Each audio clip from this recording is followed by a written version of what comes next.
Battle of little England என வர்ணிக்கப்படும் நுவரெலியா பரிசுத்த திருத்துவ மத்திய கல்லூரிக்கும் காமினி தேசிய பாடசாலை அணிக்கும் இடையிலான வருடாந்த கிரிக்கெட் போட்டியின் 3ஆம் நாள் இன்றாகும்.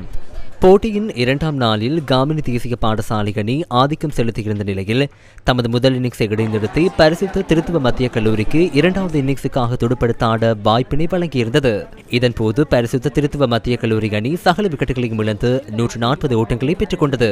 மத்திய கல்லூரி அணி சார்பாக அதிகபட்சமாக ரிஷாந்தன் 54 ஓட்டங்களை பெற்றார். பந்துவீச்சில் காமினி தேசிய பாடசாலை அணி சார்பாக தனுஜன் மற்றும் நிமேஷ் ஆகியோர் தலா 3 விக்கெட்டுகளை கைப்பற்றினர். காமினி தேசிய பாடசாலை அணிக்கு வெற்றி இலக்காக 73 ஓட்டங்கள் நிர்ணயிக்கப்பட்டது. பதிலுக்கு துடுப்படுத்த ஆடிய காமினி தேசிய பாடசாலை அணி எந்தவிதமான விக்கெட்டுகளையும் இழக்காமல் தமது வெற்றி இலக்கை அடைந்தது. 2026ஆம் ஆண்டுக்கான பேட்டில் ஆஃப் லிட்டில் இங்கிலாந்து கிண்ணத்தை காமினி தேசிய பாடசாலை அணி சுவீகரித்தது. போட்டியில் சிறந்த துடுப்பாட்ட வீரராக பரிசுத்த திருத்துவ மத்திய கல்லூரி அணி சார்பாக ரிதுஷான் தெரிவு செய்யப்பட்டார். பந்துவீச்சில் சிறந்த பந்துவீச்சாளராக காமினி தேசிய பாடசாலை அணி சார்பாக தனுஜன் தெரிவு செய்யப்பட்டார். சிறந்த களத்தடுப்பாளராக பரிசுத்த திருத்துவ மத்திய கல்லூரி அணி சார்பாக சதோஷ்வரன் தெரிவு செய்யப்பட்டார். வளர்ந்து வரும் சிறந்த வீரராக பரிசுத்த திருத்துவ மத்திய கல்லூரி அணியின் அஸ்வின் தெரிவு செய்யப்பட்டார்.